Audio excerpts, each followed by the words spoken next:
I've been in business 17 years, and part of the work that I do is coaching, and it's looking at helping people get rid of the blocks that stop them from being successful in business. And the other thing I do is workshops, and that's around communicating with confidence, and the main thing is how to handle difficult conversations. One of my loves is helping people deal with conflict. So what I want to do is just like to share some insights with you from my 17 years in business and delivering workshops and coaching some amazing people. So here's my ABC for business success. The first one is attitude.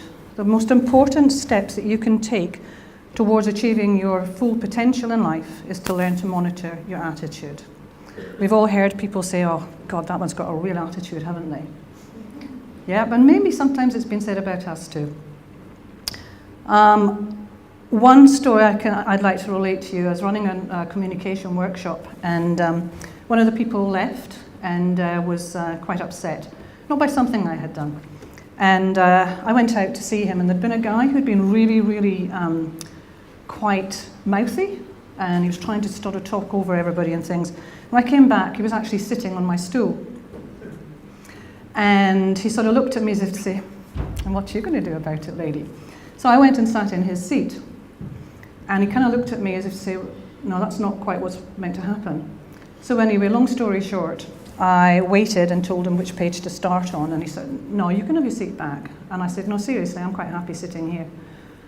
End result was that he asked for his seat back. Now, it would have been easy for me to take offence at his attitude, but I realised it was nothing to do with me. It was all about his stuff. And he came up to me in the coffee break and said to me, he says, you could have made me look like a real dick. I said, I could have, but you made a really good job of doing it yourself. So when you're in a meeting, or you're talking with a member of staff, just remember, ask yourself, what attitude am I bringing to the table? The second one is B, balance. And everybody goes on about this work-life balance. Well, there's no such thing as a work-life balance. It's about having a balanced life. And small business owners find that really hard because, you know, the buck stops with them. And if they're not bringing in work, that's it. No money, and people are not very happy, whether it's staff or whether it's your family. I think the trouble is we find that we're pulled in all directions, and we're not quite sure how to deal with it. And one of my clients, business owner, his business unexpectedly took off at a real rate in knots. He was working 50-hour weeks when I met him. And he was stressed out, he had insomnia and really bad indigestion. His relationship with his partner was suffering, he hardly saw his kids. And he said to me, actually, he says, I think it's because I have a fear of failure. I said, well, I'm going to make a different suggestion, because I think it could be that it's the exact opposite. I think you may have a fear of success. And that's exactly what it was. But he was told when he was a child he would amount to nothing. And he carried that belief with him into adulthood. Now, as I said to him, you know, what somebody says to you is just their opinion. It's not something you have to buy into. And you're a child then, you're an adult now, and you can choose to have a different opinion about yourself. And just that simple conversation helped him shift his thinking. And he got people in to help him do the things that he didn't know how to do. And his relationship flourished. And I found out later that his wife was going to leave him because he didn't have a balance in his life. Third one is communication, which is my favorite. Because how we communicate with other people determines our success or lack of it in business and in our personal life. Difficult conversations often happen in life and in our personal lives. But we don't get taught how to communicate in school. We get taught to read and write, but nobody teaches us how to communicate. So another story, business partners were having real issues, and they weren't communicating effectively, and they were at the stage where they're thinking of splitting the partnership. Because some things had happened in the very beginning, and it had been allowed to go without being attended to, they didn't nip things in the bud, and they were pretty much at each other's throats every minute of the day. So I helped them have a look at things from different perspectives and set boundaries about what was acceptable and what wasn't acceptable behaviours, and how those behaviours would show up at work. And guess what?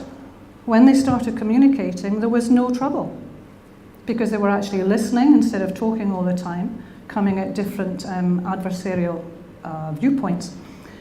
And everybody was happy. So if you can, if you find yourself in a conversation where you can feel yourself getting really, really wound up, or the other person's getting wound up, take a step back and just breathe. That 10 seconds that you take to have that breath in and out will give you a chance to look at, is this really about me, or is it more about their stuff? So just to recap, where attitude is concerned, ask yourself, what attitude am I bringing to the table? What impact will that have on the relationship? Does it benefit me, and does it benefit those around me? How does it feel? If it doesn't feel good, shift your attitude, because your attitude is a choice. And you can choose whether you're going to have a positive attitude or a negative attitude. And I think for small business owners especially, it's really, really important to be aware of your thinking. And if you're thinking in a negative way, change it, because it's not going to do you any good. Where balance is concerned, business should be enjoyable. That's why we all started our business.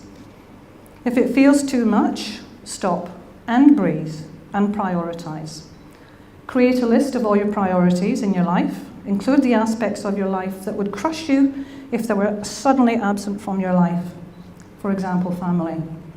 Weigh them. So go back over your list and determine your top 3 priorities, only 3, and then focus on those 3 and ask yourself, what's my number 1 priority? Write out exactly why the item is your greatest priority, and dedicate yourself to making changes to improve and protect that top priority, which, by the way, as a small business owner, should be yourself, because you're it. Last one, communication. Understand what pushes your buttons. And remember, they're your buttons. You can choose whether you allow somebody to push them or not. Nip things in the bud. Own your feelings. Attend one of my How to Handle Difficult Conversations workshops, because they're really good. Okay, well, thank you very, very much for your time. Do come and see me at stand 36. There's a fabulous brochure there that will show you exactly what I mean about different perspectives. I think that's about it. So come and have a chat, and I'd love to meet you. Thanks very much.